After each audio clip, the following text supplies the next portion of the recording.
देखो, जो इसके पिछला लेक्चर था, उसमें हमने डिस्टेंस फॉर्मूले का डेरिवेशन सीख लिया था और अब हम उस फॉर्मूले को यूज करके कुछ सर्टेन एग्जांपल्स के सॉल्यूशंस डेवलप करेंगे। इससे आपको डिस्टेंस फॉर्मूले के एप्लीकेशन का बेस स्ट्रॉन्ग होगा। पहला एग्जांपल आप कंसीडर कीजिए।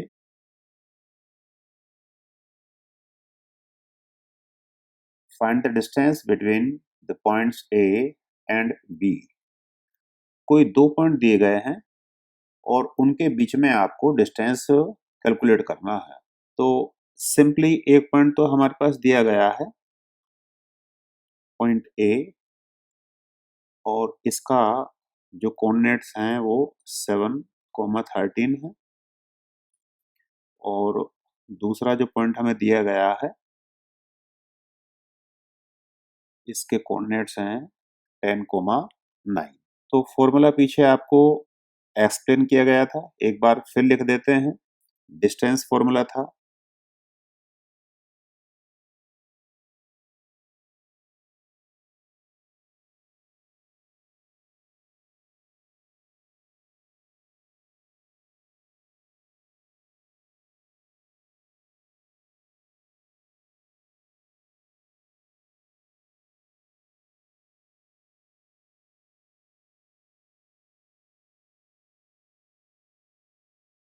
ये फॉर्मूला आपको लगाना है।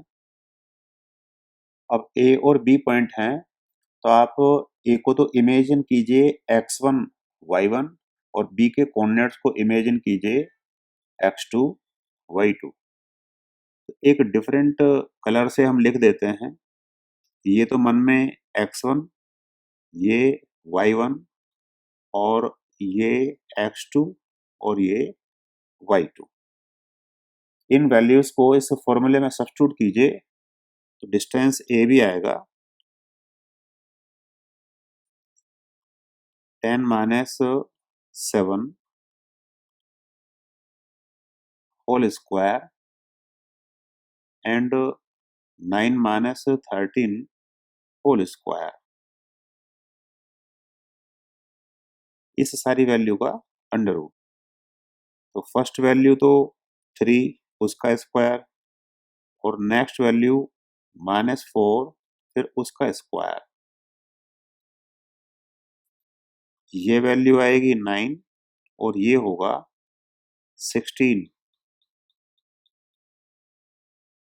इनको सम लगा के ये वैल्यू 25 और स्क्वायर रूट 5। यूजुअली जब कोऑर्डिनेट्स दिए जाते हैं मैथमेटिक्स में तो यूनिट्स नहीं लिखी जाती, लेकिन जब आप फिजिक्स में इनको यूज करेंगे तो वहां पर कोऑर्डिनेट्स के साथ यूनिट्स एसेंशियली एसोसिएटेड होती है, तो फिर यूनिट भी आपको जरूर लिखना चाहिए। तो यहाँ पर कोई भी यूनिट नहीं मेंशन की गई है।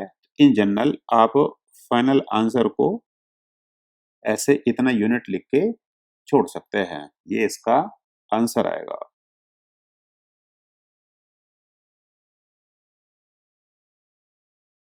एक एग्जांपल और कंसीडर कीजिए।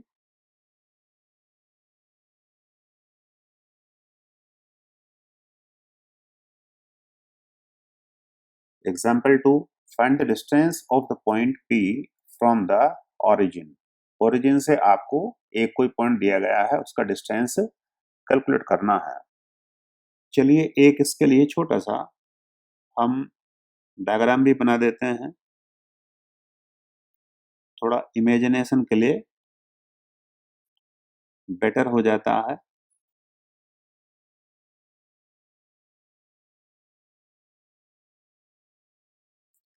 ये आपने ऐसे एक्स वाई फ्रेम लिया और एक्स कोऑर्डिनेट वो 6 है और वाई कोऑर्डिनेट माइनस है। तो पॉइंट कहीं इस जगह प्रोबेबली यहाँ लगभग आप उसे मान सकते हैं। एक ये डिस्टेंस और यहाँ से जो ये डिस्टेंस है ये बिल्कुल लगभग न्यूमेरिकली आपको इक्वल ही दिखाई दे रही है।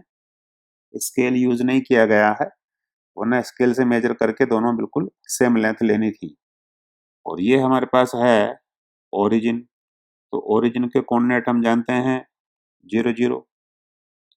नाउ गिवन जो P है हमारे पास उसके कोऑर्डिनेट तो 6 - 6 हैं। Therefore distance OP equal to, इसमें भी अब आपको ये देखना होगा, पीछे मैंने आपको डिस्टेंस फॉर्मूले का एक कोरोलरी एक्सप्लेन किया था कि जब पॉइंट कोई जनरल P होता है एक्स वाई कोऑर्डिनेट, तो उसके लिए फॉर्मूला बनाकर दिया था x square plus y square. वैसे ये डिस्टेंस फॉर्मूले को ही यूज करके आता है, क्योंकि जैसे जनरल पॉइंट P के कोऑर्डिनेट सपोज कीजिए वो आपने लेने होंगे एक्स वाई, तो ओरिजिन के कोऑर्डिनेट क्या होंगे 0 0, तो x माइनस 0 का स्क्वायर प्लस y माइनस 0 का स्क्वायर सम रूट, तो यही वैल्यू आ जाती है। पीछे एक बार उसको रिवाइज कर लेना। x का वैल्यू यहाँ पर है 6 और y का वैल्यू है -6। ये वैल्यूज को डायरेक्टली आपने यहाँ पुट किया, this is 36 and this is 36। You can say कि ये स्क्वायर रूट में ऐसे आ जाएगा, तो जैसे मैंने आपको ऊपर एक्सप्लेन किया, आगे यूनिट्स इसमें बता दीजिए। ये इसका आंसर है।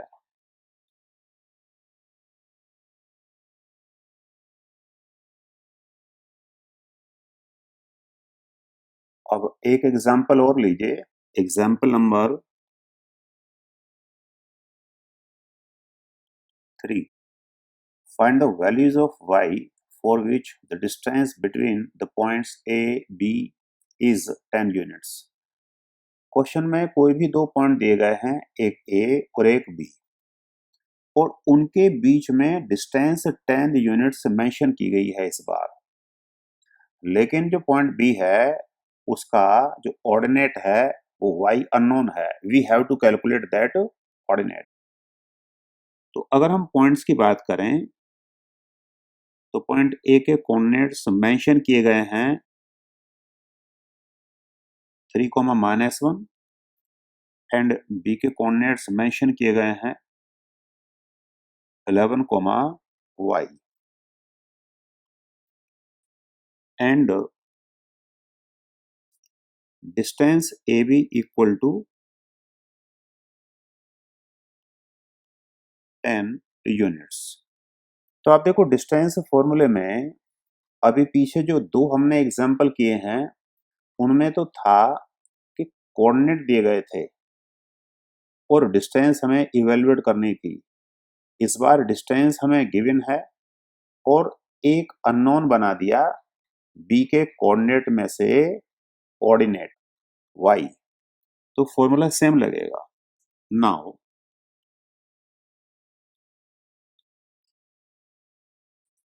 ए बी जो डिस्टेंस है, अगर इसको हम पहले ही से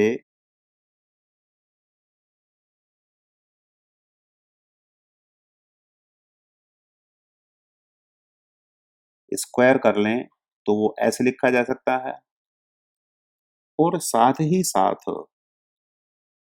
जो जनरल फॉर्मूला है डिस्टेंस फॉर्मूला, उसको भी हम अगर उसके स्क्वायर की वैल्यू कंप्लीट कर दें तो स्क्वायर रूट हट जाएगा और ये वैल्यू हमें मिलेगी। अब आप देखेंगे x2 और x1 y2 y1 भी इधर हमारे पास क्या होंगे, ये भी सेम यूनिट में होंगे, तो दैट्स वाई इस टोटल वैल्यू को आप लिख सकते हैं इधर यूनिट्स स्क्वायर्स में। दोनों तरफ से ये यूनिट को तो आप इस जगह से ये और ये कंपैरिजन से छोड़ दीजिए, केवल न्यूमेरिकल ही आपको वर्क करना होगा। तो लेफ्ट हैंड साइड से आपको 10 का स्क्वायर तो 100 मिला, और x2 की वैल्यू मैंने आपको बताया हुआ है ही, फिर एक बार मेंशन करता हूं कि जो फर्स्ट हमारे पास होता है ये पॉइंट, उसको तो आप 1 से और इसको आप 2 पॉइंट से मैच कराया करें। तो बी के तो कोऑर्डिनेट आपको लेने हैं x2 और y2 और ए के कोऑर्डिनेट आपको लेने हैं x1 और y1। तो बी का जो x कोऑर्डिनेट है 11 उसको आप x2 की जगह सब्स्टिट्यूट करेंगे और x1 जो होगा उसकी जगह आप a का x कोऑर्डिनेट लेंगे और ऐसे ही सेम फॉर y। तो यहाँ y माइनस 1 ये आपको गिवन कंडीशन मिलेगी। अब 11 माइनस 3 8 और 8 का square 64 and this value is y plus 1 whole square. आप यहाँ से इस 64 को इस लेफ्ट हैंड साइड पर ट्रांसपोज कीजिए तो आपको वैल्यू मिलेगी 100 minus 64 equal to y plus 1 whole square और ये वैल्यू 36 है। देयरफॉर आप दोनों जो टर्म हैं इनको इंटरचेंज करके लिखेंगे तो ये मिलेगा 36। अब इसको हम लिख सकते हैं 6 स्क्वायर। पूरे रिलेशन का अगर हमने स्क्वायर रूट लिया तो ये वैल्यू हम कुछ इस तरीके से लिख सकते हैं प्लस माइनस 6। ये बात ध्यान दीजिए पहले क्वेश्चंस में कहीं पर भी स्क्वायर रूट के सामने आपने प्लस माइनस नहीं लिया, केवल वहां प्लस साइन था क्योंकि हमें कंफर्म था we are going to calculate the distance between two points. लेकिन यहाँ y is not a distance simply, it is ordinate of point B, इसलिए इसके दोनों साइन हो सकते हैं। तो क्वांटिटी हमें आइडेंटिफाई करके उसके बेसिस पर प्लस माइनस साइन सेलेक्ट करने की प्रैक्टिस बनानी होगी और अभी इसी क्लास से बनानी होगी, नेक्स्ट क्लास में तो काफी इसका यूटिलाइजेशन होता है। नाउ y का वैल्यू यहां से आप ऐसे कैलकुलेट करेंगे, 1 को ट्रांसपोज कर दिया।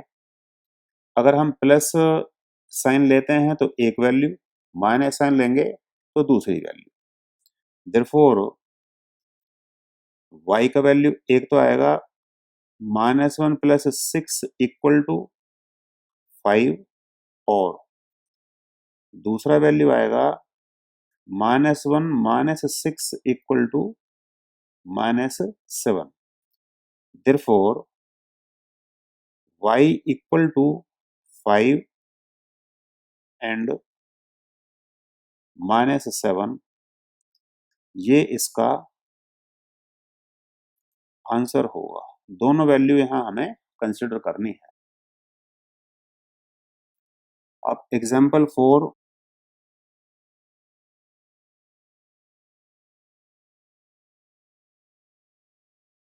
if the point P is equidistant from the points A and B, find the values of K। देखिए यहाँ तो पहले ही इसे मेंशन कर दिया गया है वैल्यूज ऑफ K और ये क्वेश्चन तुम्हारे यहाँ एग्जाम में भी आया था। Values of K means K की एक या एक से ज्यादा वैल्यूज हो सकती हैं, तो हमें उन पर ध्यान देना होगा। आप देखो गिवन पॉइंट है, उसके कोऑर्डिनेट्स हैं k-1, 2 और जो हमारे पास दो पॉइंट हैं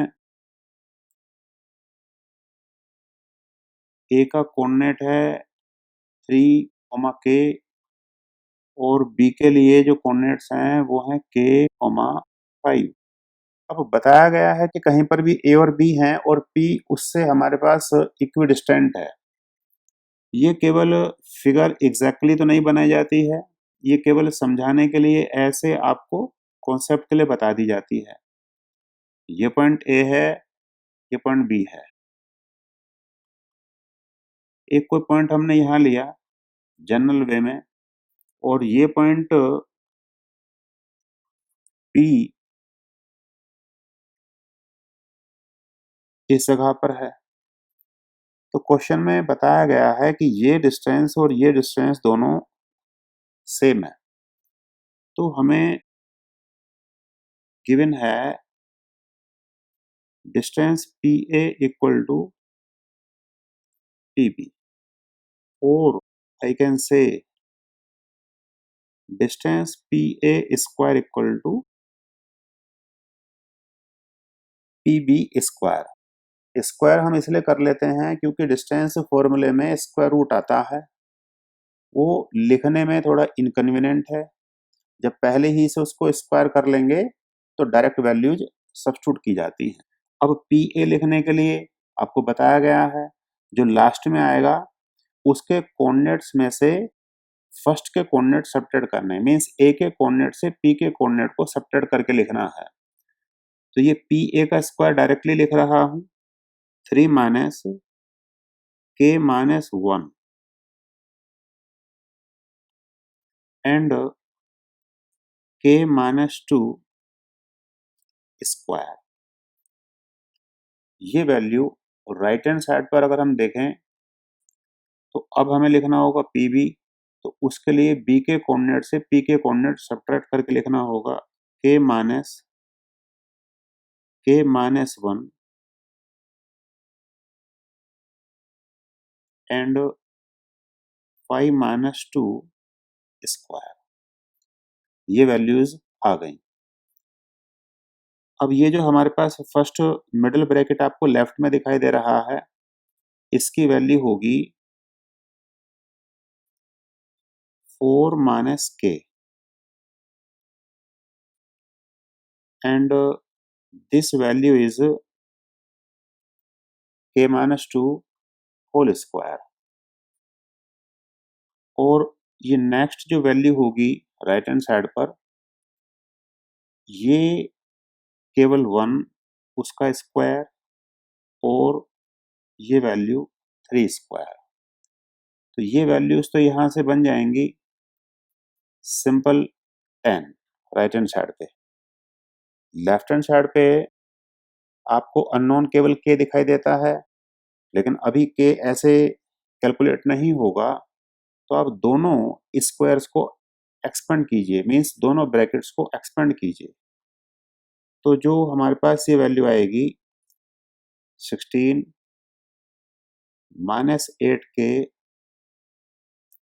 प्लस K स्क्वायर, ये तो फर्स्ट ब्रैकेट हो गया, और नेक्स्ट ब्रैकेट की वैल्यू इतनी बनेगी। यहां से ये वैल्यू आ गया 10। ये तो एक जैसी हमारे पास पावर की टर्म है, और फिर हमारे पास ये दोनों एक जैसी हैं, और फिर कांस्टेंट, और 10 को भी लेफ्ट हैंड साइड में ट्रांसपोज करके हम लिखेंगे। तो वैल्यू हमें मिलेगी twice K square minus 12K 16 plus 4 20 minus 10 means only 10। अब ये एक क्वाड्रेटिक इक्वेशन है, तो प्रोबेबली इसके दो रूट हो सकते हैं, दो से ज्यादा तो नहीं हो सकते, एक भी हो सकता है और कोई भी रियल सॉल्यूशन नहीं हो सकता। ये सारा हमने पिछले चैप्टर में इसको पढ़ा है। तो इसके लिए आप सारी टर्म से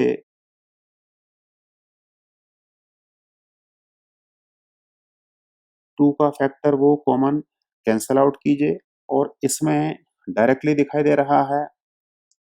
जो प्रोडक्ट रूल है वो आप लगा सकते हैं। चलिए जरा सा बता देते हैं।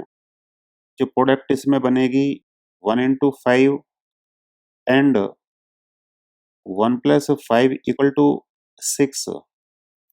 तो ये हमारे पास आपको दिखाई दे रहा है कोफिशिएंट ऑफ एक्स। तो मिडिल टर्म यहाँ इजिली स्प्लिट हो जाएगी 1 और 5 में। देयरफॉर जो ऊपर लिखी गई इक्वेशन है, इसको आप 6 के जगह पर 1 प्लस 5 का पेयर लगा सकते हैं, और इस टर्म को आप सेपरेट करेंगे,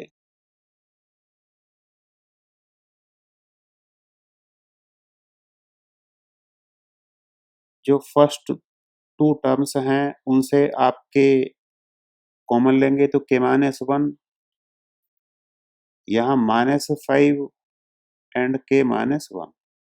देखो पिछले चैप्टर में मैंने काफ़ी हर एक क्वेश्चन में हर एक स्टेप पर काफ़ी डिस्कस किया था।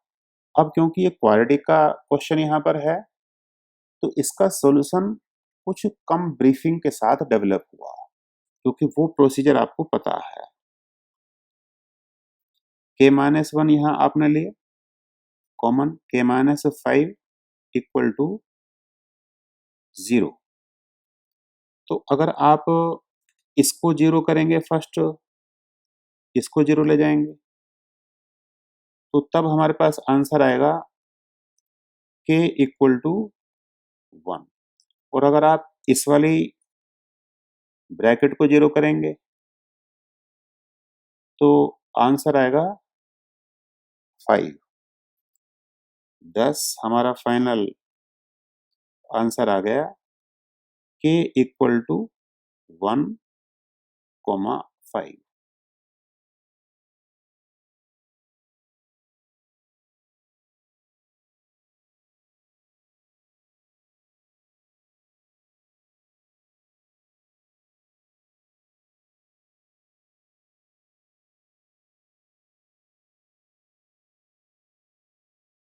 ये एग्जाम्पल आपको लगेगा जैसे कि एग्जाम्पल 4 है बिल्कुल उसके जैसा, लेकिन इसमें कुछ एक एडिशनल इंफॉर्मेशन मैं प्रोवाइड करूंगा, वो आप देखिए। Find relation between x and y such that the point x, y is equidistant from the points and this. दो कोई पॉइंट दिए गए हैं और उनसे ये इक्विडिस्टेंट है। तो जो पिछला एग्जाम्पल था उसमें भी दो पॉइंट दिए गए थे A और B, और पॉइंट P में y जो ऑर्डिनेट था वो कैलकुलेट करने के लिए कहा था इसी कंडीशन के साथ। लेकिन आज यहाँ पर उस पॉइंट P के एब्सिसा और ऑर्डिनेट दोनों यहाँ पर अननोन हैं, तो दोनों के दोनों वेरिएबल तो कैलकुलेट हो नहीं पाएंगे, तो उनमें कोई रिलेशन बनाना होगा। तो हम जैसे हमने पीछे किया था वहां तो पॉइंट्स मेंशन किए गए थे, या समझाने के लिए इनको हम मान लेते हैं points. Let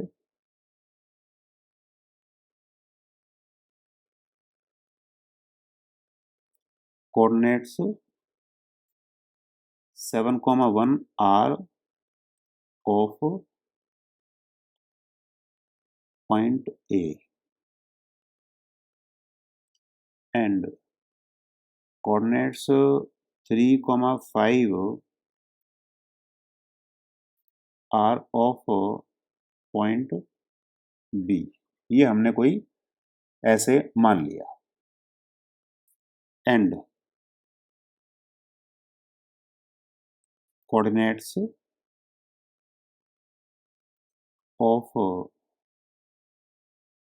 point P are x, y. देखो मैंने 3 लाइनें लिखी हैं और 2 तो ऊपर की एक जैसी हैं और तीसरी लाइन थोड़ा डिफरेंट तरीके से लिखी है। आप अपने पेपर में कैसे भी स्टेटमेंट को लिख सकते हो, और मैं सारी की सारी चीज़ें इसलिए लिख-लिख कर बताता हूँ कि मेरा अपना ऐसा थॉट है कि हमें प्रॉपर तरीके से क्वेश्चन का सॉल्यूशन जनरेट करना तो आना ही चाहिए। लेकिन सबसे बड़ी और इम्पोर्टेंट चीज़ बोर्ड के लिए होती है कि हम उसको रिप्रेजेंट कैसे करते हैं, वरना क्वेश्चन तो बहुत जल्दी-जल्दी सॉल्व हो जाएँगे। बहुत बेसिक लेवल है, 10th का तो ऑर्डिनरी लेवल है, तो इसलिए ये केवल तुम्हें समझाने के लिए ऐसे लिखा जाता है। Now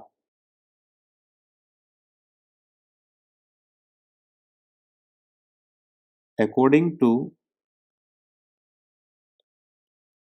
given condition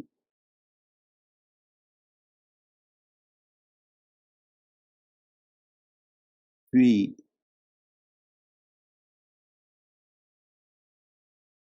have AP equal to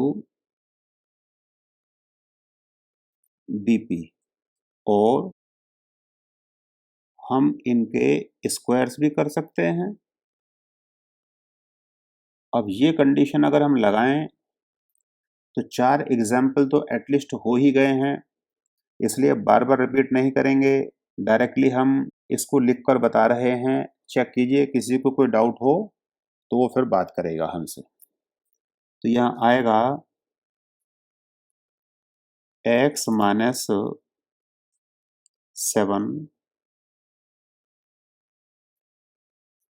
y minus 1 square, x minus 3 square, y minus 5 square.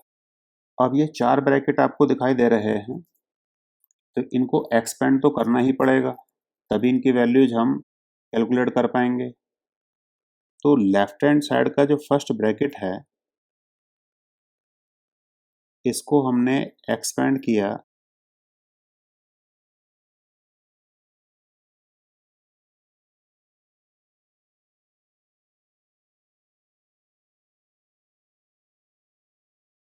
और इसी तरीके से ये जितने भी ब्रैकेट हैं हमने इनको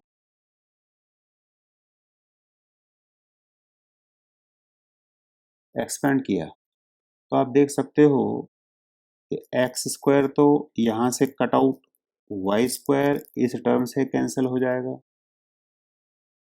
और एक टर्म तो यहाँ एक्स वाली जो ये टर्म है, और एक एक्स की टर्म ये है, और फिर y के टर्म यहाँ हमारे पास एक ये है और एक y के टर्म ये है। तो दोनों टर्म को हम अगर लेफ्ट में लाएंगे तो x की टर्म राइट हैंड साइड से लेफ्ट में आएगी तो प्लस 6x हो जाएगा, तो ये वैल्यू तो बनेगी माइनस का 8x, और y की टर्म जब लेफ्ट में आएगी प्लस 10y, पहले ही से ये यहाँ पर 2y इसमें अवेलेबल है, तो ये बनेगा प्लस 8y। अब सारी कांस्टेंट टर्म को लेफ्ट हैंड साइड पर अगर हम लेकर आएं तो हमें मिलेगा 49 plus 1 minus 9 minus 25 equal to 0। तो दैट्स वाई ये वैल्यू आ गई इस जगह पर।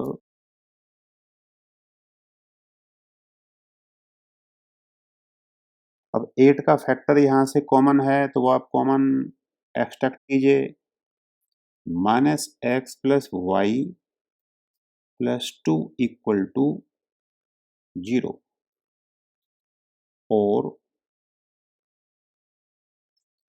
y equal to x minus 2। आप रिलेशन इससे ऊपर वाली लाइन में भी छोड़ सकते हैं और ऐसे भी छोड़ सकते हैं। This is the required relation between x and y। देखिए क्वेश्चन तो हमारा यहाँ पर कंप्लीट हो जाता है, लेकिन मैंने आपको कहा था कि कुछ फर्दर एनालिसिस हम और लेंगे इसके रिगार्डिंग, वो आप जरा चेक कीजिए।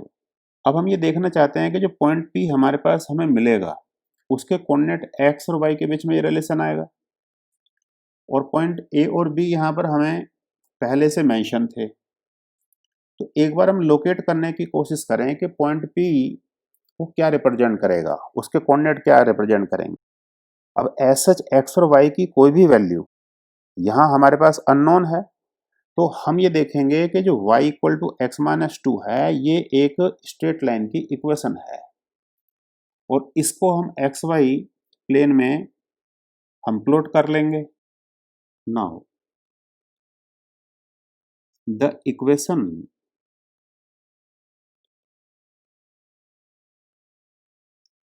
y equal to x minus 2 represent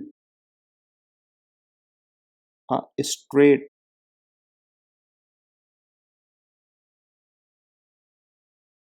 line in xy plane। अगर हम इस स्ट्रेट लाइन को रिप्रेजेंट करना चाहते हैं एक्स वाई प्लेन में, तो उसके लिए मेथड आपको पीछे सिखाया गया था, एक बार फिर रिवाइज कर रहे हैं। Put x equal to 0 and find y। y आएगा -2, एक पॉइंट हमारे को मिलेगा 0, -2, ये लाई करेगा y एक्सिस पर। And put y equal to 0, x आपको मिलेगा 2,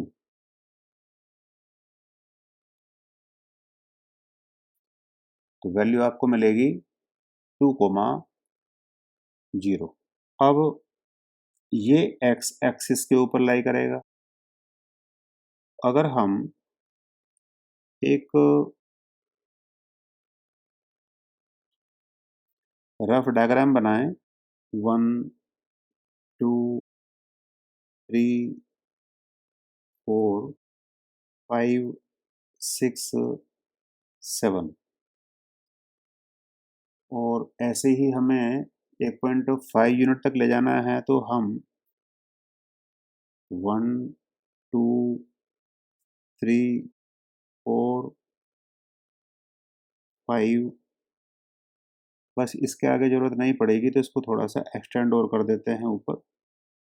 ये तो y एक्सिस और ये x एक्सिस, ये नेगेटिव x एक्सिस और ये नेगेटिव y एक्सिस।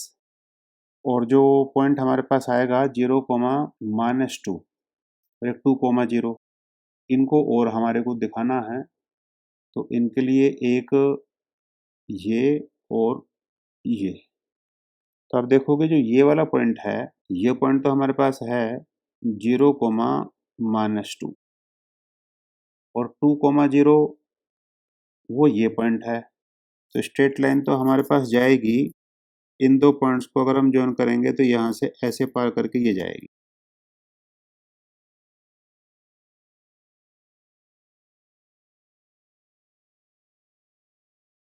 और जो पॉइंट हमने ए और बी लिए थे, तो पॉइंट ए तो था 7 1 1 2 3 4 1 2 3 4 5 6 7, ऑलमोस्ट ये पॉइंट तो एक यहाँ आएगा, ये पॉइंट तो ए था, तो ए 7, 1 यहाँ था, और बी का वैल्यू था 3, 5, तो वो वैल्यू आएगी अप्रोक्सीमेटली इस 5 के सामने यहाँ पर। ये पॉइंट यहाँ पर होगा बी, ये है 3, 5। आप अगर ए और बी को ज्वाइन करेंगे,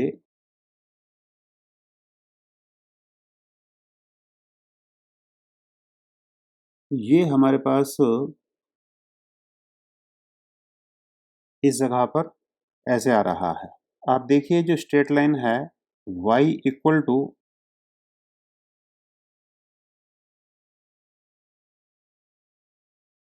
x-2 स्ट्रेट लाइन, तो ये हो गई। अब ये स्ट्रेट लाइन ऑलमोस्ट थोड़ा फ्री हैंड ऑन फिगर है, लेकिन फिर भी आप देख सकते हैं कि ये एंगल आपको 90 दिखाई दे रहा है, और ये लेंथ आपको इस लेंथ के इक्वल दिखाई दे रही है। इट मीन्स ये हुआ कि जो हमारे पास पॉइंट P होगा कहीं भी, वो इस स्ट्रेट लाइन के ऊपर होगा। सपोज कीजिए उसको हम यहाँ दिखाते हैं इस जगह पर, तो यहाँ अगर ये पॉइंट P हमने दिखा दिया, तो इसका इस B से जो डिस्टेंस है और जो इस A से डिस्टेंस है, ये डिस्टेंसेस बिल्कुल सेम होंगे, क्योंकि पॉइंट P क्या करता है, सेगमेंट AB के परपेंडिकुलर बाइसेक्टर पे लाई करता है। तो ये ब्लू कलर की लाइन है जो रिप्रेजेंट कर रही है y इक्वल टू x-2, ये सेगमेंट ए बी का परपेंडिकुलर बाइसेक्टर है। और पीछे के नॉलेज से आप जानते हैं परपेंडिकुलर बाइसेक्टर के ऊपर कोई भी पॉइंट हो, वो पॉइंट ए और बी जैसे यहाँ दिखाए गए हैं उनसे सेम डिस्टेंस बनाएगा। तो ये डिस्टेंस जो यहाँ पर आएंगी, ये डिस्टेंसेस भी आपस में इक्वल होंगी, यही कंडीशन थी। तो हमेशा जब भी कभी एक्स वाई प्लेन में दो पॉइंट दिए गए हों जैसे कि ए और बी और उनके कोऑर्डिनेट हमें पता हों और फिर उससे इक्वी डिस्टेंट कोई पॉइंट पी हमें सेलेक्ट करना होगा, अगर उसका कोई भी कोऑर्डिनेट नहीं पता है, एक्स और वाई उनके बीच में रिलेशन पूछा गया है, तो वो रिलेशन पूछा गया है तो वो एक स्ट्रेट लाइन रिप्रेजेंट करेगा जो कि ए बी का परपेंडिकुलर बाइसेक्टर होगा। यहाँ एक्चुअल फर्दर कैलकुलेशन से भी इसको हम दिखा सकते हैं, लेकिन अभी वो beyond the scope of this level है, वो आगे की क्लास में ही होगा। अभी आप जितना यहाँ पर चीजें हैं केवल उनको ही एनालिसिस लेंगे।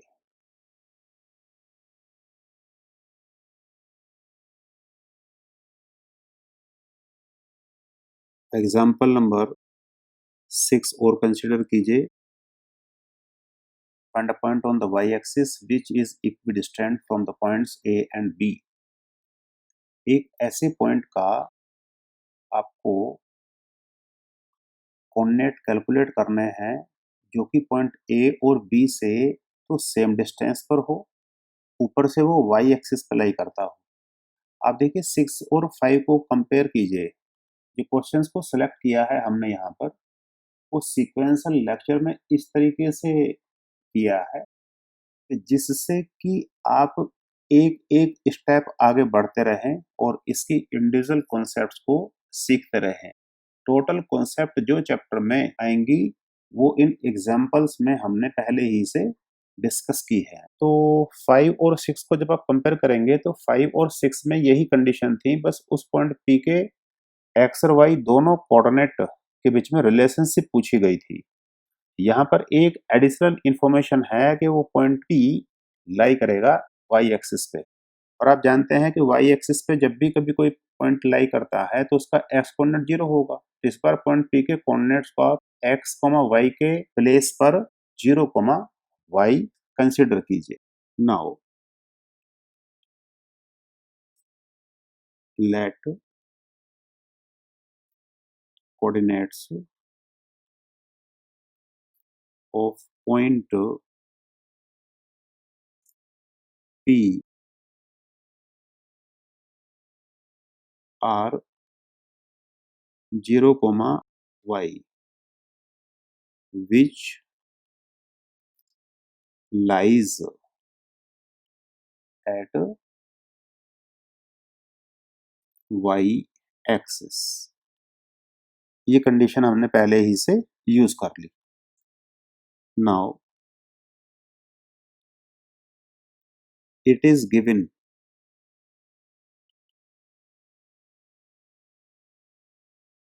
That P A equal to P B. तो जो कंडीशन हम डिस्टेंस की यूज करते आ रहे हैं उनमें हम पहले ही से स्क्वायर कर लेते हैं। यहां हम सब्स्टिट्यूट करेंगे तो हमें मिलेगा देयरफॉर पॉइंट ए के कोऑर्डिनेट इस बार क्वेश्चन से ही हमें देखने होंगे, मैंने यहाँ नहीं लिखे हैं। तो हमें मिलेगा 6 - 0 प्लस 5 - y, और यहाँ -4 - 0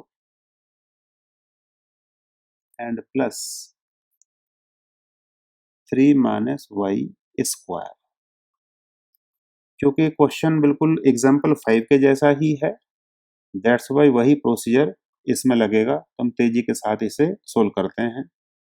ये वैल्यू 36, 25, 10y, y स्क्वायर, ये 16, 9 - 6y and plus y square. ये वैल्यूज कैंसल्ड आउट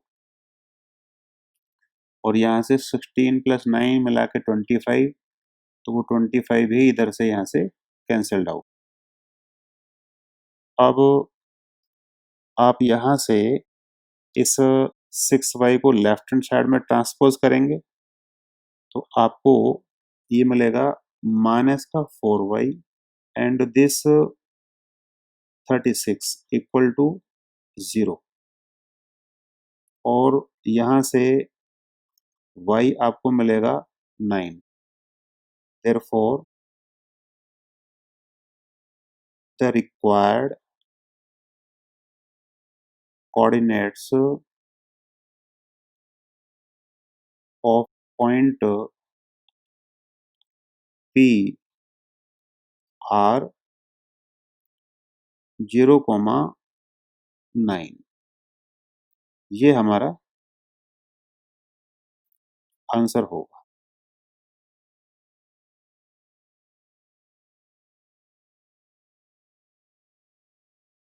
तो जैसे हमने आपको एग्जांपल 5 में एक डायग्राम बनाकर जस्टिफाई किया था पॉइंट पी की लोकेशन, इसमें भी आपको दिखा देते हैं। तो ये अगर हम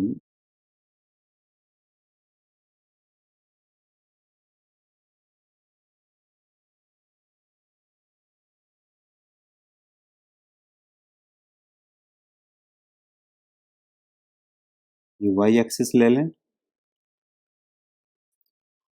तो पॉइंट जो हमारे पास आएंगे 1 unit, 2 unit, 3 unit, 4 unit, 5 unit, 6 unit, 7, 8 and 9 और एक्स ए के लिए हमारे पास था 6, 5, 1, 2, 3, 4, 5, 6। तो ये ऑलमोस्ट जो हमारे पास जाएगा, ये पॉइंट के ठीक ऊपर तो यहाँ ये ए होगा इस जगह पर और इसके कोऑर्डिनेट 6,5। पॉइंट बी के कोऑर्डिनेट हैं -4, 3, 1, 2, 3 and 4।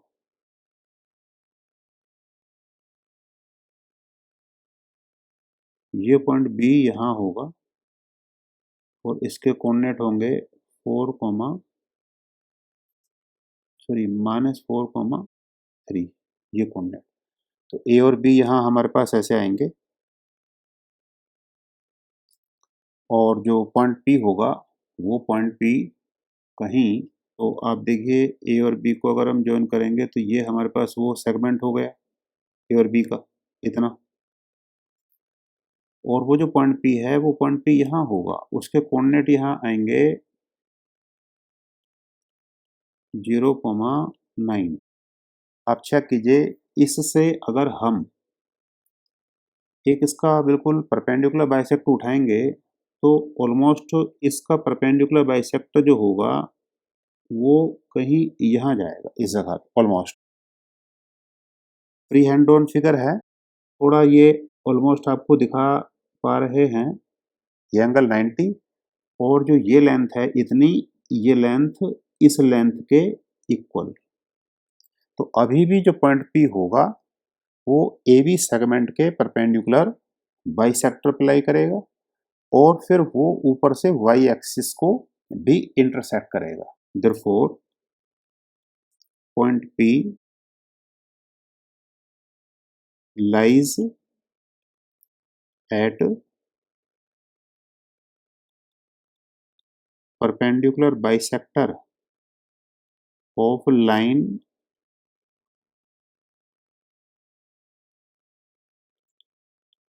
segment AB and at the intersection of y axis। तो अब ये कॉन्सेप्ट आपको क्लियर हो गया होगा कि हमेशा जब भी कोई पॉइंट पी होगा इक्वी डिस्टेंट, तो उसका जो डिस्टेंस हम जब देखते हैं तो वो यहाँ से ऐसे दिखाई देगा आपको, ये डिस्टेंस और ये डिस्टेंस आप चेक कीजिए, ये आपको दोनों ऑलमोस्ट सेम दिखाई दे रही है। तो जब बिल्कुल स्केल से खींच के बनाते हैं तो फिगर और ज़्यादा थोड़ा क्लियर हो जाता है। फ्री हैंड ड्रॉन फिगर में थोड़ा तो अंतर पड़ता है, और वैसे भी डिजिटल बोर्ड के ऊपर लिखने में तो थोड़ा हाथ फिसलता भी है। ओके, एनीवे ये कॉन्सेप्ट आपको क्लियर हो जाना चाहिए।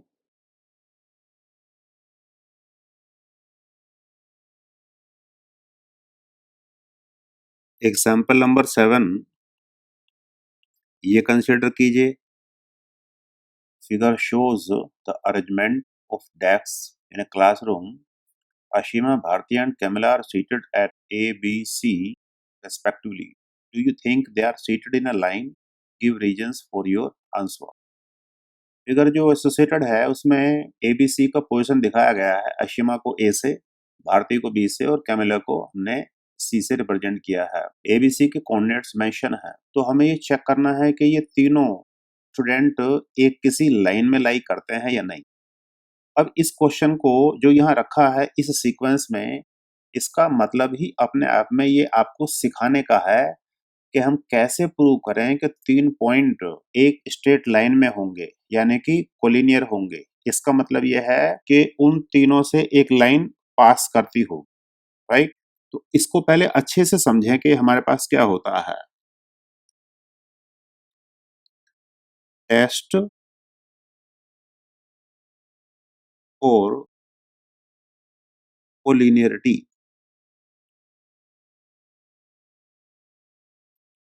For 3 points A, B and C. आपने 3 पॉइंट ले लिए ए, बी, सी। अब ये देखना है कि कोलिनियर हैं या नहीं। अब 2 बातें मैं सिखा रहा हूं, उनको जरा ध्यान से चेक कीजिए। अगर हमारे पास 3 पॉइंट स्पेस में होंगे तो एक पॉइंट आपने ये लिया और एक पॉइंट आपने ये लिया, मानकर चलें। इस पॉइंट को आपने ए कहा, इसको आपने बी कहा, इसको आपने सी कहा, और यहाँ स्पेस में रैंडम इनके हमने पोजीशंस माने हैं। मानकर चलें कि 3 पॉइंट किसी एक ट्राइंगल एबीसी के वर्टिसेस बनाते हैं। ABC are shown to be vertices of a triangle.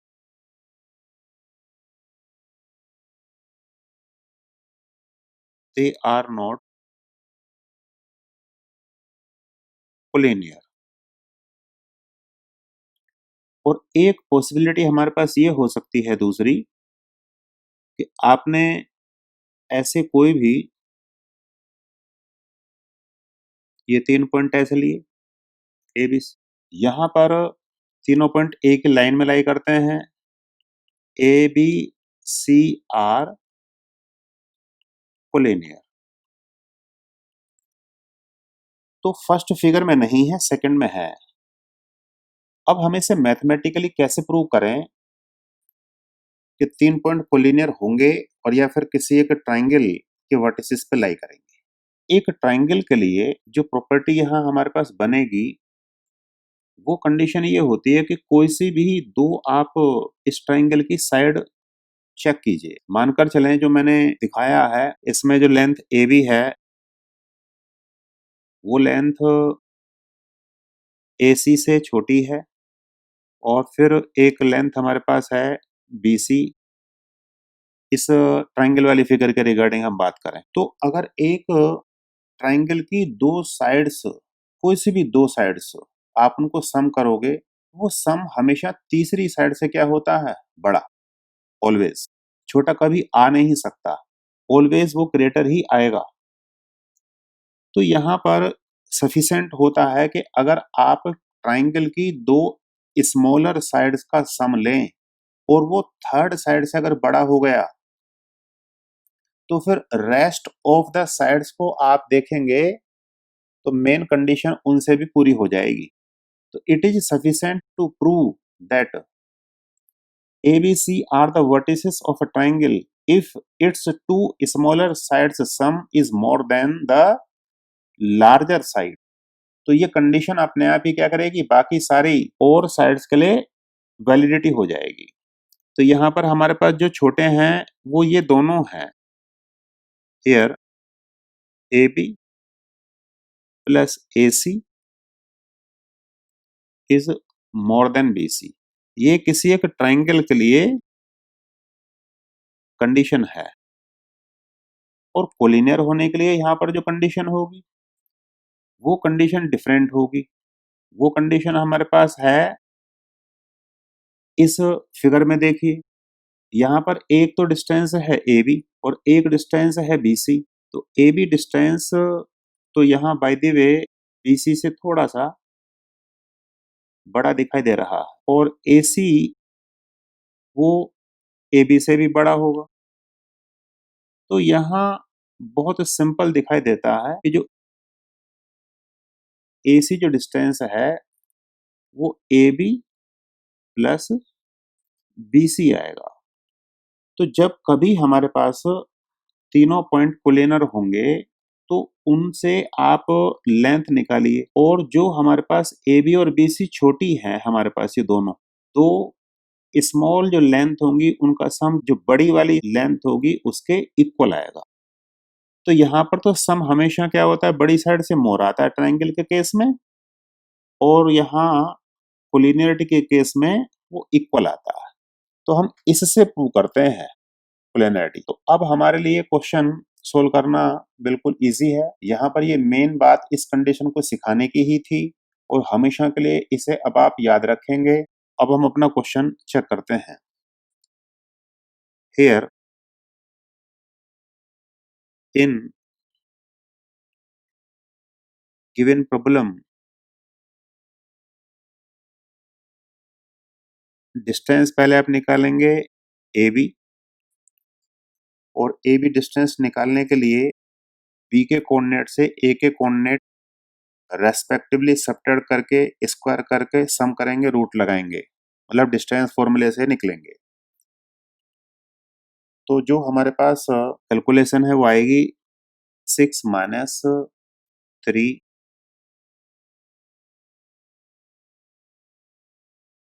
4 minus 1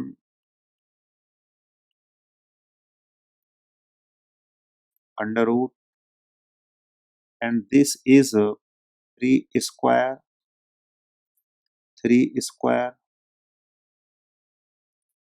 और you can say 9 plus 9, or this is 3 root 2 units, and in the similar manner BC आएगा 8 minus 6 square and 6 minus 4 square,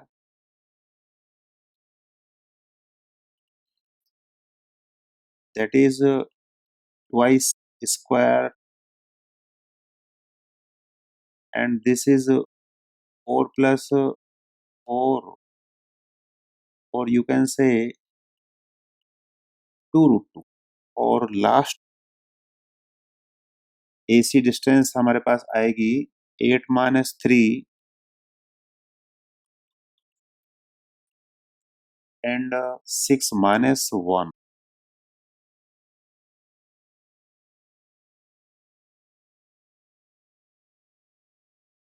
5 square, 5 square, 25, 25, 5 root 2। तो जो हमारी calculation I है इसमें अगर हम देखें तो हमें क्या मिला, इसमें से जो BC है वो सबसे छोटा है, फिर AB, and then this AC। इस तरीके से ये इंक्रीजिंग ऑर्डर में डिस्टेंसेज आ रही है। तो आप देखिए जो इनमें से सबसे छोटी डिस्टेंसेज है, तो स्मॉलर जो हमारे पास पेयर होगा, स्मॉलर मैग्नीट्यूड डिस्टेंस पेयर, वो बनेगा एक तरीके से हमारे पास ये BC और AB। तो अगर ABC एक ट्रायंगल फॉर्म करते तो इन स्मॉलर का सम थर्ड से हमें प्रूव करना होता बड़ा, पर यहां पर हमारे को क्या होगा, यहां हमें प्रूव करना होगा इक्वल, अगर वो स्ट्रेट लाइन में होंगी। ये चेक करेंगे हम now. BC plus AB, this is 2 root 2, this is 3 root 2, or I can say this is 5 root 2, and AC जो लार्जर डिस्टेंस है वो 5 root 2 है। therefore BC plus AB equal to AC, thus A, B and C are collinear, that is Ashima, Bharti and Camilla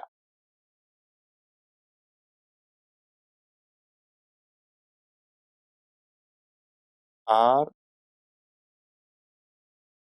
seated in a straight line.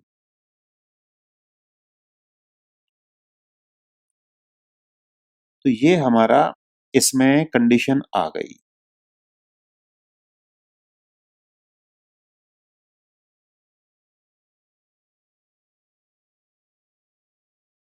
अब next example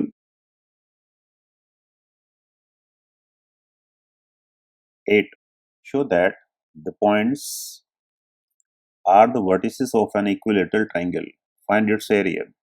कोई 3 point हमें दिए गए हैं और हमें प्रूव करना है कि वो एक इक्विलेटरल ट्रायंगल बनाते हैं, और प्रूव करने के बाद उसका एरिया भी हमें कैलकुलेट करना है। तो जो 3 पॉइंट्स दिए गए हैं उनके कोऑर्डिनेट्स, उन पॉइंट्स का हम कोई नाम रख लेते हैं। कभी-कभी क्वेश्चन में हमारे को उन पॉइंट्स को रिप्रेजेंटेशन ABC एटसेट्रा क्वेश्चन में मिलती हैं और कभी-कभी हमें खुद भी लेनी पड़ती हैं। Late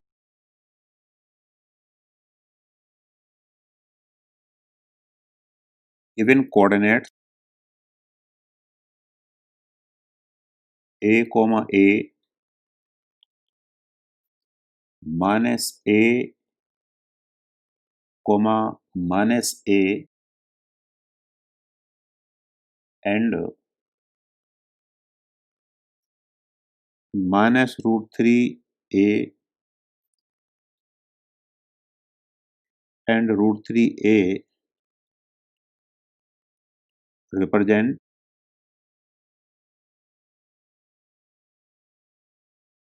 points A, B and C respectively।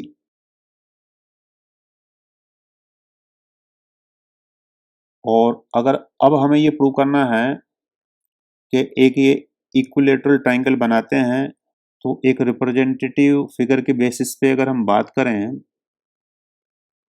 तो एक इस तरीके से हम ट्रायंगल कंसीडर कर लेते हैं। Let us call it A, then this B and C। तो अगर A, B और C से मिलकर ये ट्रायंगल बना है और इक्विलेटरल है तो तीनों साइड इसकी सेम होंगी। बस यही आपको प्रूव करना है। तो आप डिस्टेंस AB इवेल्युएट कीजिए, BC कीजिए और CA कीजिए। If A, B, C are the vertices of an equilateral triangle, then AB equal to BC equal to CA, or we can say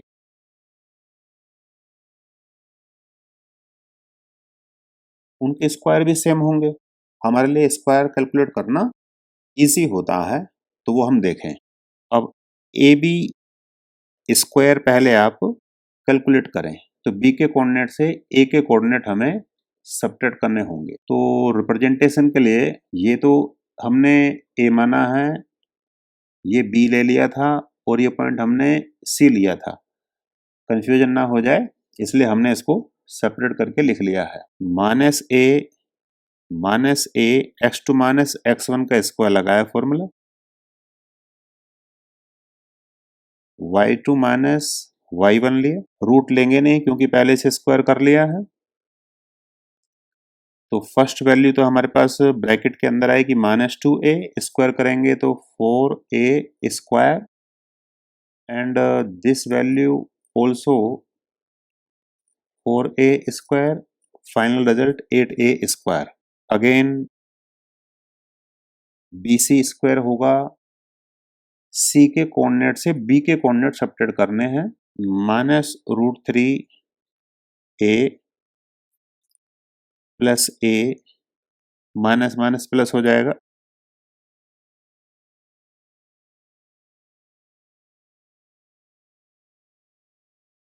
और ये वैल्यू हमारे पास इतनी आएगी।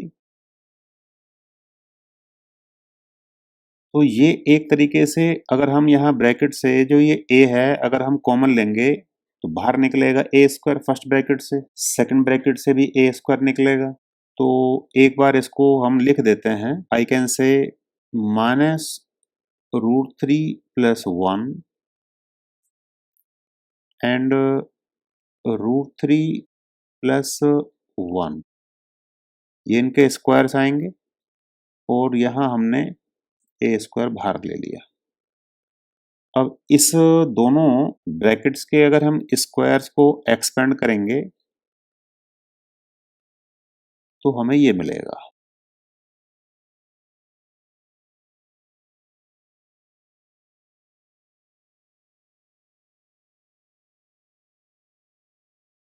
और ये वैल्यू यहां से कैंसल्ड आउट, बाकी सारी वैल्यूज ऐड हो जाएंगी, देन ये आएगा ब्रैकेट में 8, तो ये value 8a square, and lastly you need to calculate CA, और CA कैलकुलेट करने के लिए a plus √3a square and a -√3a स्क्वायर, इस जगह से यहां से भी आप a कॉमन लेकर उसका स्क्वायर बाहर निकालेंगे, तो ये वैल्यू 1 प्लस √3 इसका स्क्वायर, 1 माइनस √3 इसका स्क्वायर, ये हम ऐसे लिख सकते हैं। जो पीछे हमने एक्सपेंड किया है वही एक्सपेंड अब यहाँ करेंगे। तो देखो जो ये अंदर जितना भी दिखाई दे रहा है ऊपर वो BC की कैलकुलेशन में भी था, दैट्स वाई ये तो कैलकुलेट करके 8 ही आएगा, तो ये 8a square, 10 AB square equal to BC square equal to, ये यहाँ पर स्क्वायर रह गया है, ये स्क्वायर था, CA square equal to 8a square. Therefore, the given points form an equilateral triangle. ये प्रूव हो गया, hence proved.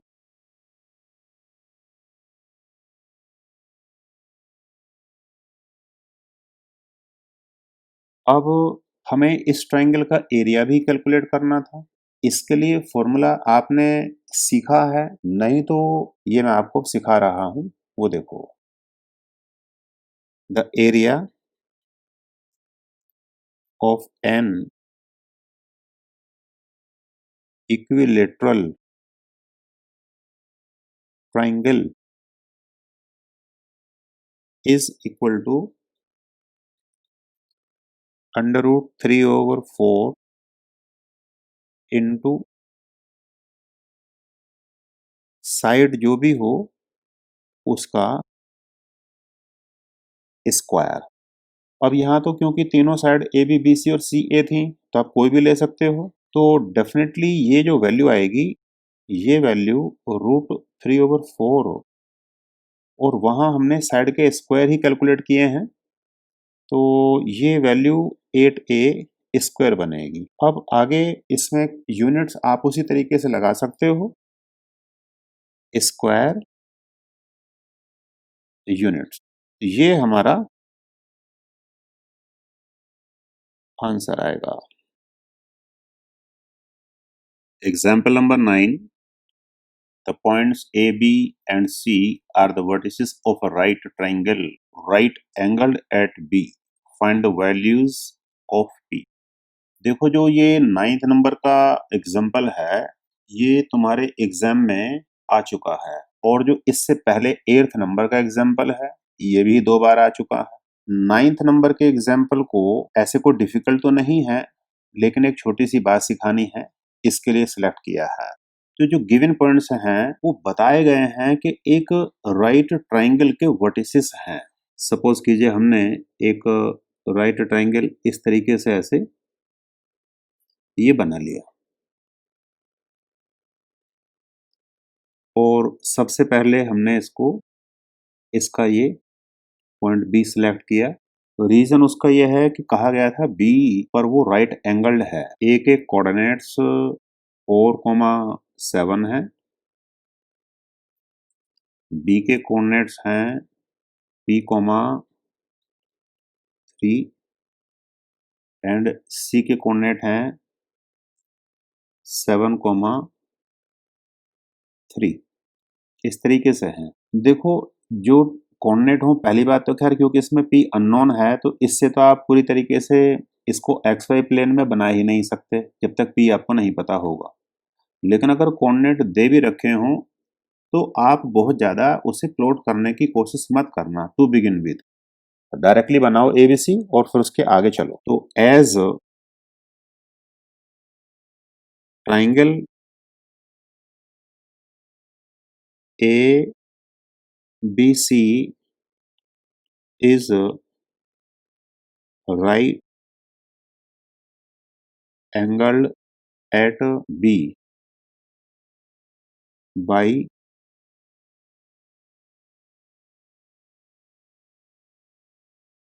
Pythagoras theorem, AB square plus BC square equal to AC square. जो भी इसमें परपेंडिकुलर साइड्स हैं उनके square का सम hypotenuse के स्क्वायर के सम के इक्वल होता है। ये पाइथागोरस थ्योरम है, कई बार हम पहले भी यूज किए और अभी आपको प्रैक्टिस हो भी गई होगी कि किस तरीके से डिस्टेंस फॉर्मूला यूज करते हैं। तो P-4 स्क्वायर प्लस 3-7 स्क्वायर, ये तो हमारे पास लेंथ आई ए बी और उसका square. Then this B C के लिए लिख रहे हैं 7-P एंड 3-3 स्क्वायर, और आगे हमें लिखना है A C square. Then this 7-4 and 3-7 square. तो ये वैल्यूज हमने सब्स्टिट्यूट की फॉर्मूले में। अब इसको फर्दर हम सिंप्लीफाई करेंगे। इसमें तो कुछ हो ही नहीं सकता, स्क्वायर है एक्सपेंड कर दीजिए। P square minus 8P plus 16। Next जो हमारे पास ब्रैकेट है वहाँ अंदर आएगा -4 और उसको स्क्वायर करेंगे 16, फिर इस ब्रैकेट को एक्सपेंड कीजिए, 49 minus 14p plus p square and next term तो 3 माइनस 3 जीरो, जीरो का स्क्वायर जीरो हो जाएगा, तो उसको जीरो ही लिख दिया है। और नेक्स्ट हमारे पास होगा 7 माइनस 4 3, उसका स्क्वायर 9 एंड 3 माइनस 7 माइनस 4, उसका स्क्वायर 16। अब देखो ये इक्वल साइन के राइट में और लेफ्ट में 16 आपको दिखाई पड़ता है, तो वैल्यू तो यहाँ से कैंसल्ड आउट। और तो वैल्यूज आप इनको ग्रुप कीजिए, तो यहाँ से एक तो ये पी स्क्वायर और एक ये पी स्क्वायर तो मिलकर बनेंगे 2p square minus 8p minus 14p minus 22p। और कांस्टेंट टर्म ये सारी अगर आप इनको ग्रुप करते हैं तो ये 56 दिखाई दे रही है। फिर 2 का फैक्टर भी कॉमन है, तो यहाँ से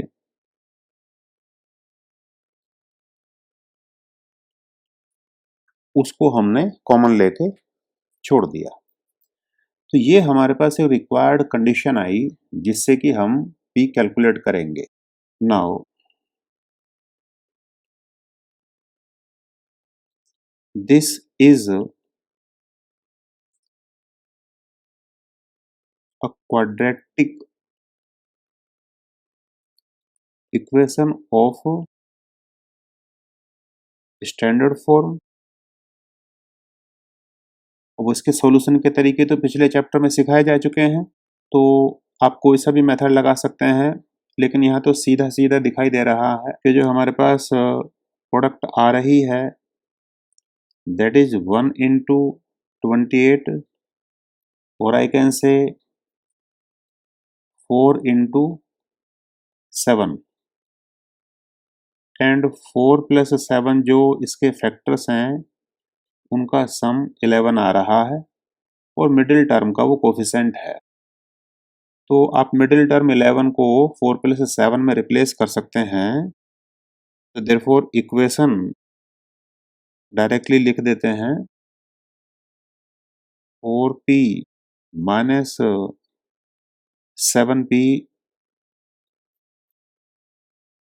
ऐसे। तो ये मिडिल टर्म जो होगा वो इस तरीके से हमने रिजोल्व कर दिया दो पार्ट में। फर्स्ट टू टर्म्स से आप p कॉमन लीजिए,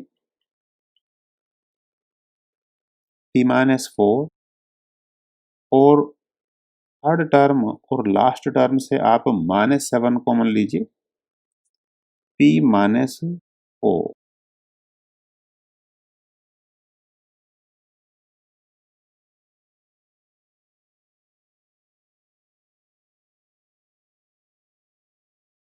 तो ये हमारे पास वैल्यूज आएंगी।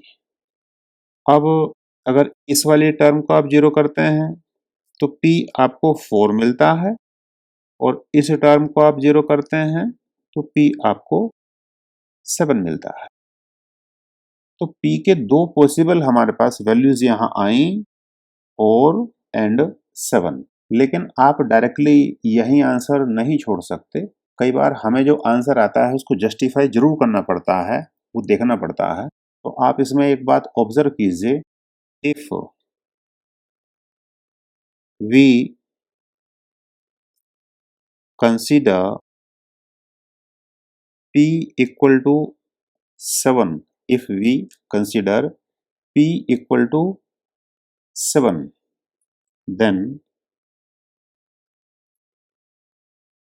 the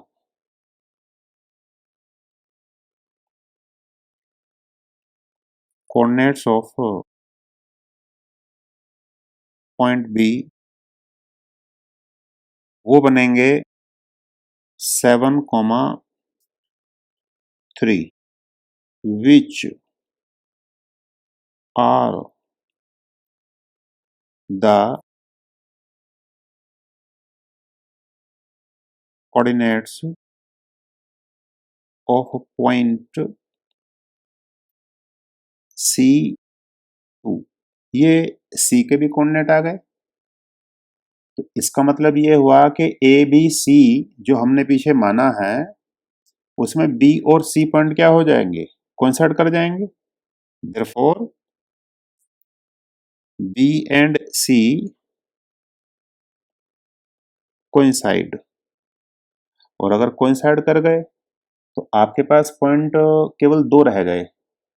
अब उसे आप कह सकते हो ए बी या फिर ए सी, क्योंकि बी और सी तो एक ही पॉइंट हो गया, दो पॉइंट से ट्राइंगल बनेगा नहीं। और जबकि हमें ये दिया गया था कि वो एक ट्राइंगल के वर्टिसेस हैं, दैट्स वाई ये केस आप नहीं ले सकते। Therefore this value of P cannot be admitted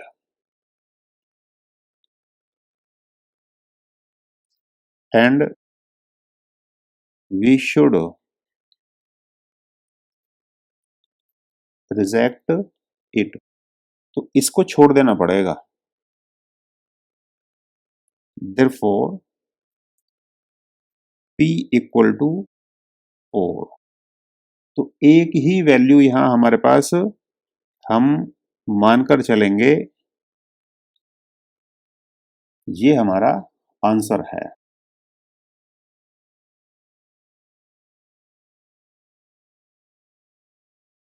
next example number 10।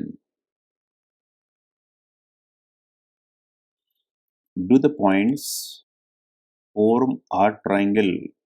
If so, name the type of the triangle। Question में 3 पॉइंट्स के कोऑर्डिनेट्स दिए गए हैं और हमसे पूछा गया है कि क्या ये एक ट्राइंगल फॉर्म करते हैं, और अगर ये ट्राइंगल फॉर्म करते हैं तो उस ट्राइंगल का नाम क्या है। अभी मैंने आपको एग्जांपल नंबर 7 डिस्कस किया है इसी लेक्चर में, और वहां मैंने आपको कॉन्सेप्ट सिखाई है कि 3 पॉइंट अगर ट्राइंगल बनाएंगे तो क्या कंडीशन होगी, और अगर वो कोलिनियर होंगे तो फिर क्या कंडीशन होगी। एक बार फिर रिपीट कर रहा हूं, अगर ट्राइंगल बनाएंगे तो ट्राइंगल की जो दो स्मॉल साइड होती हैं उनका सम थर्ड साइड से हमेशा लार्ज प्रूव कर दो। तो डेफिनेट है, ये सफिशिएंट है कि वो एक ट्राइंगल के वर्टिसेस होंगे, और अगर उनमें से दो स्मॉल डिस्टेंसेस जो होती हैं अगर थर्ड के इक्वल आ जाएगा तो कोलिनियर। तो एक कंडीशन वहां यूज हो गई, दूसरी कंडीशन यहां यूज हो गई। Let points A B and C are represented by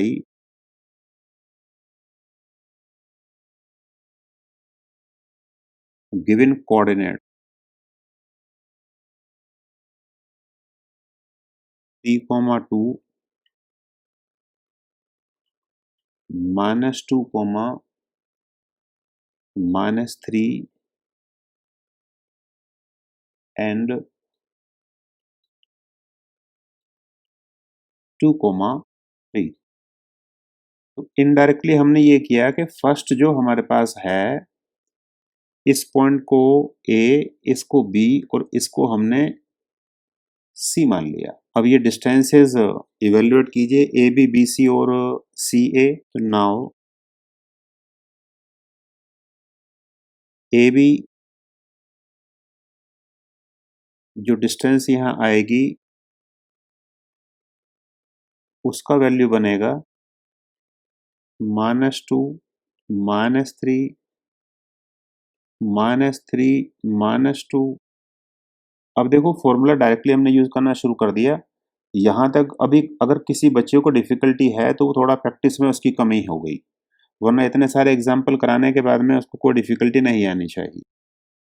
this is 25, this is 25. Now this being 5√2 बनेगा। √2 की वैल्यू 1.414 होती है, उसकी मल्टीप्लाई करके आप इसकी वैल्यू 5 इंटू 1.414 आप इसको यूज़ करेंगे तो अप्रोक्सीमेटली इसकी वैल्यू आप इतनी ले सकते हैं। और next value BC,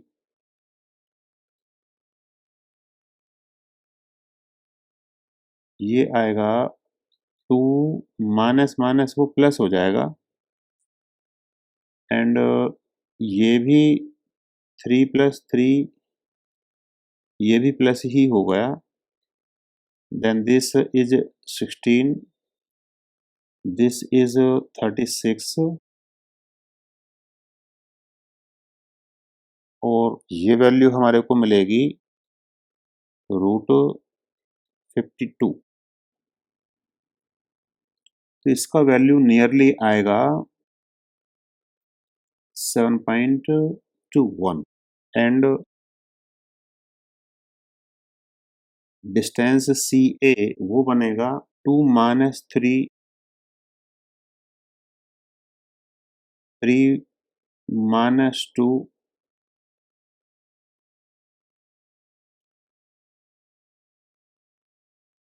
1 and 1, then this √2। इसका नियर वैल्यू 1.41 ही ले लीजिए।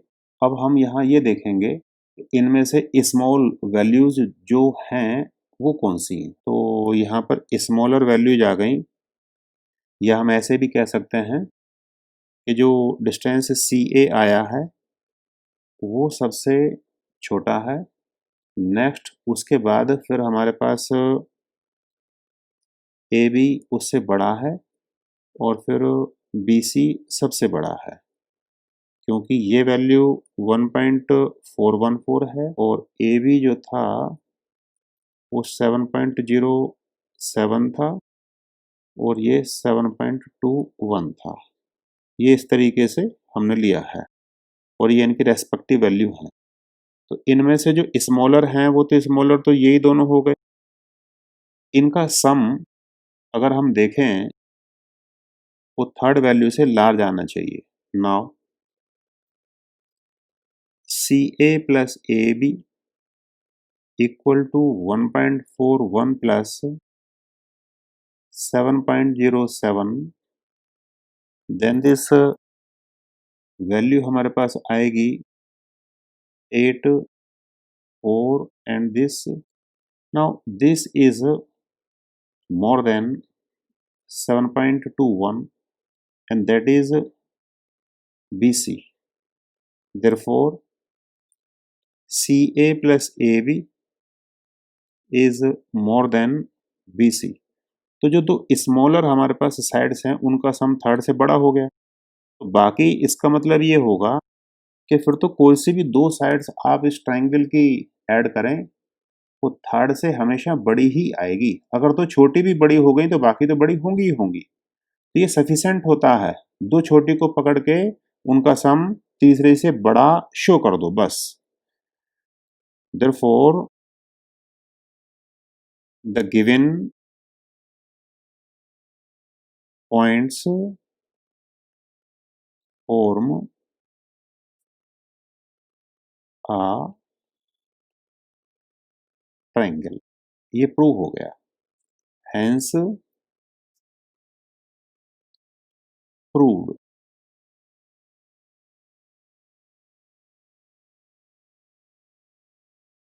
अब इसके आगे पूछा गया था कि अगर ऐसा हो तो उस ट्राइंगल का आप नाम भी पता कीजिए। अब इसके लिए तो हमें वापस मुड़कर देखना पड़ेगा, तो वो देखते हैं।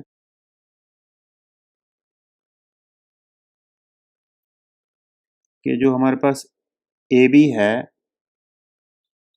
AB तो 5√2 है। Here AB 5√2 है और BC जो हमारे पास था वो 52 का रूट था,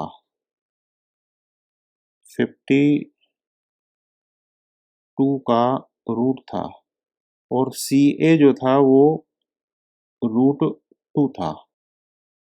तो इनको हम अगर इनके स्क्वायर करें तो उससे कुछ पता लगेगा। तो यहाँ से AB का जो स्क्वायर आएगा ये तो बनेगा 50, BC का स्क्वायर आएगा 52 और CA का स्क्वायर आएगा 2।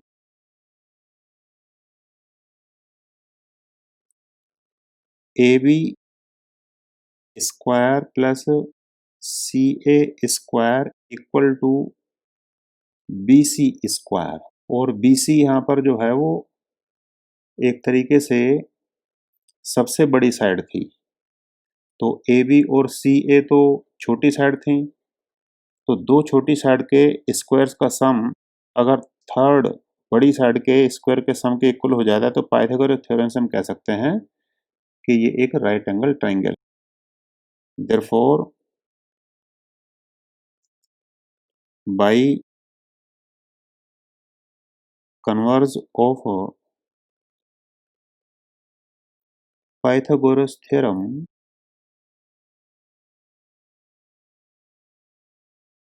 we can say the formed triangle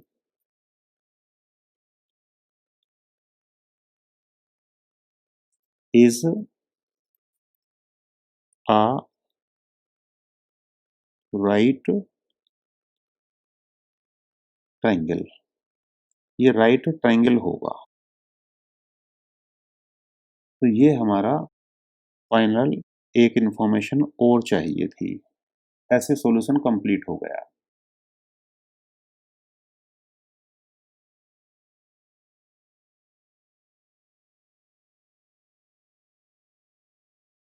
चलो क्विकली एक और एग्जांपल कर लेते हैं हम लोग। Example 11 show that the points are the vertices of a square। चार कोई पॉइंट दिए गए हैं और इस बार हमारे को प्रूव करना है कि वो एक स्क्वायर के वर्टिसेस हैं। अब इससे पहले क्वेश्चन में तो हमें प्रूव करना था कि वो ट्राइंगल के वर्टिसेस हैं, और क्वेश्चन 7 में आपको प्रूव करना था कि 3 पॉइंट गिवन है कि वो कोलिनियर हैं या नहीं, वो चेक करना था। तो अब आप इस तरीके से प्रैक्टिकली सारी कॉन्सेप्ट इस चैप्टर की जो डिस्टेंस फॉर्मूले के ऊपर बेस्ड है वो आपको क्लियर हो गई। स्क्वायर प्रूव करने के लिए कोई सी भी कंडीशन आप यूज कर सकते हैं। हम कह सकते हैं कि अगर 4 पॉइंट हैं तो उनके बीच में डिस्टेंस निकाल लो, जो क्वाड्रिलेटरल बनेगा। अगर वो चारों साइड सेम हो जाएं और फिर डायगोनल भी सेम होने चाहिए, डायगोनल भी अगर सेम होंगे और साइड भी सेम होंगी तब हम कह सकते हैं कि वो एक स्क्वायर है। ऐसे गलती मत करना कि आप केवल साइड ही साइड शो कर दो कि वो इक्वल हैं, क्योंकि ऐसे तो हमारे पास रोम्बस के लिए भी चारों साइड इक्वल होती हैं लेंथ में, लेकिन उसके डायगोनल सेम नहीं होते। तो केवल साइड से काम नहीं चलेगा, साइड्स एंड डायगोनल्स, या तो एक कंडीशन ये लगानी पड़ेगी और दूसरी कंडीशन हम लगा सकते हैं कि कोई सा भी एक एंगल आप इसका 90 डिग्री प्रूव कर दो और चार साइड इक्वल प्रूव कर दो, तो ऐसा क्वाड्रिलेटरल भी स्क्वायर होगा। कोई सी भी कंडीशन लगाओ। Let us start. Let coordinates 1,7 4,2 -1 -1 and -4,4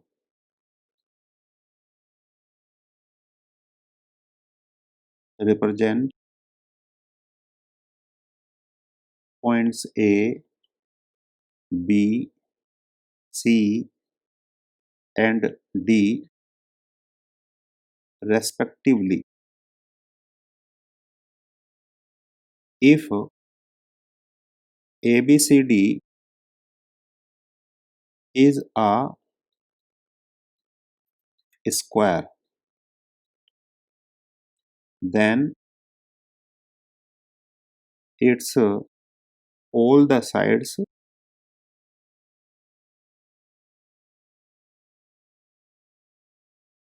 must be same।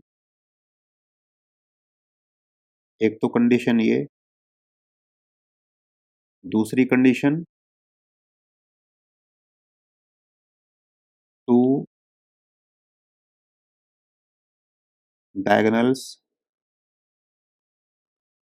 Must be same. Condition तो मैंने दो बताई हैं पीछे, तो चलो हम ये वाला यूज कर लेते हैं।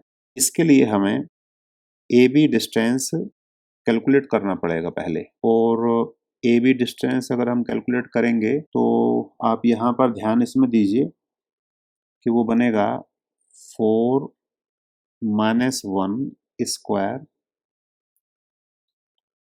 2-7 square 9-25 then this √34। BC calculate कीजिए, -1 -4 -1 -2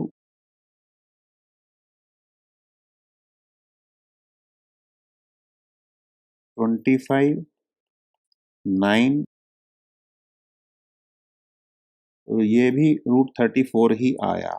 फिर CD कैलकुलेट कीजिए, -4 + 1 एंड 4 + 1। देखो ये प्लस माइनस साइन का अब आपको सब ध्यान रहेगा कि क्या हो रहा है। तो फर्स्ट वैल्यू 9, ये फिर 25, ये तो ये भी √34 ही आएगा। तो अभी हमारे पास जो DA होगा वो DA तो 1 -4 होके वो प्लस हो जाएगा, और 7 -4 होकर वो यहाँ पर ऐसे आएगा, ये 25, ये 9, तो ये भी √34 ही आया। तो ये चार साइड तो बराबर हो गई। नाउ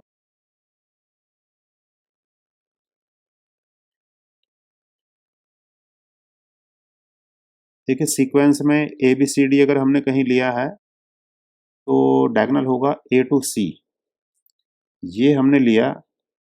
अब AC हमें कैलकुलेट करना है, तो कोऑर्डिनेट्स की गलती मत करना, थोड़ा सोचकर आप उसको भरना। C के कोऑर्डिनेट से A के कोऑर्डिनेट सब्ट्रैक्ट करेंगे और फिर बनेगा -1 -7, ये वैल्यू आएगी। तो फर्स्ट वैल्यू तो 4 हो गई, और ये वैल्यू हो गया 64, देन दिस इज 68 एंड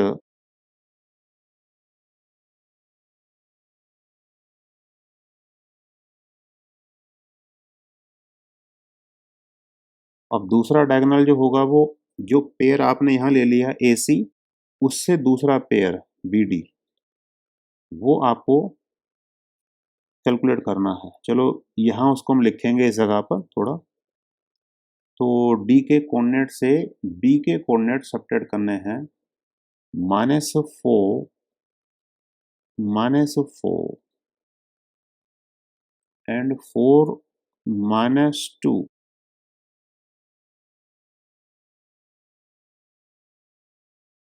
अब ये फर्स्ट वैल्यू तो आएगी 864, और ये आएगा 4, ये वैल्यू √68। तो ये दोनों डायगोनल प्रूव हो गए। Therefore we have proved AB BC equal to CD equal to DA, that is all the sides are of same length, and दूसरा AC equal to BD, that is to diagonals are of same length, thus given points are the vertices of a square। ये हमारा proof हो गया, hence prove.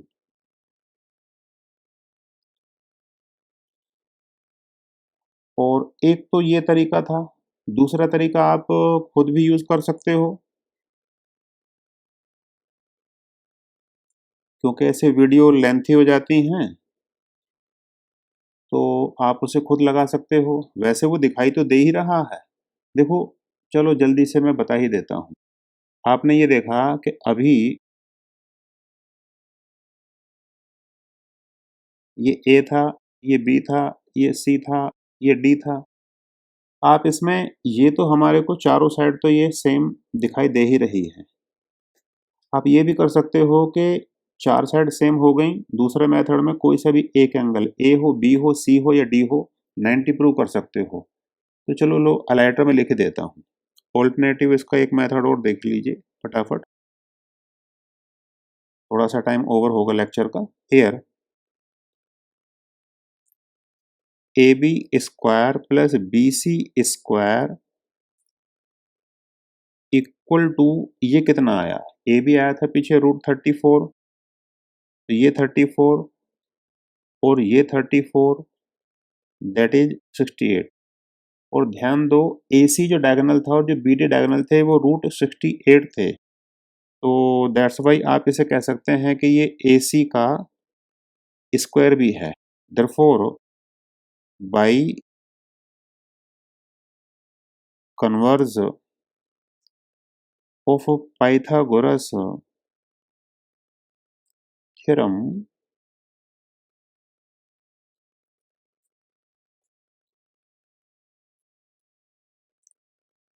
A B C are the vertices of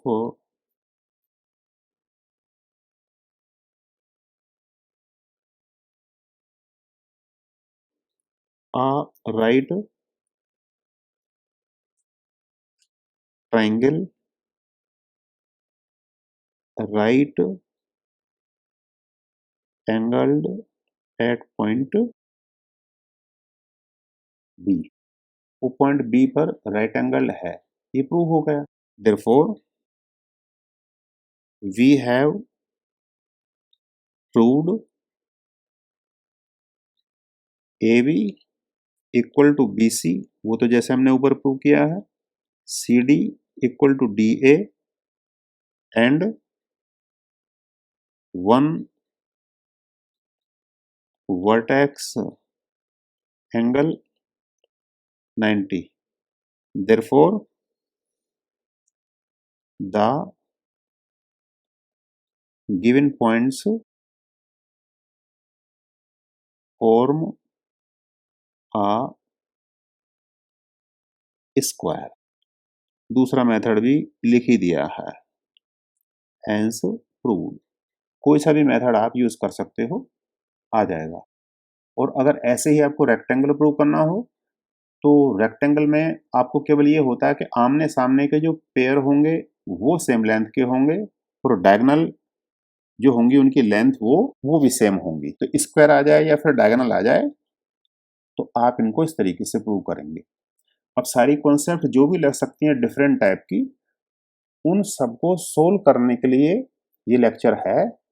आप इस lecture के basis पर past year के आए हुए सारे क्वेश्चंस भी डील कर सकते हो और एक्सरसाइज जो इसके आगे आएगी वो एक्सरसाइज 7.1 आपको कंप्लीट करनी है, फिर उसकी प्रॉब्लम डिस्कस होंगी और फिर उससे अगले लेक्चर में हम सेक्शन फॉर्मूला डील करेंगे और फिर आगे प्रोसीड करेंगे।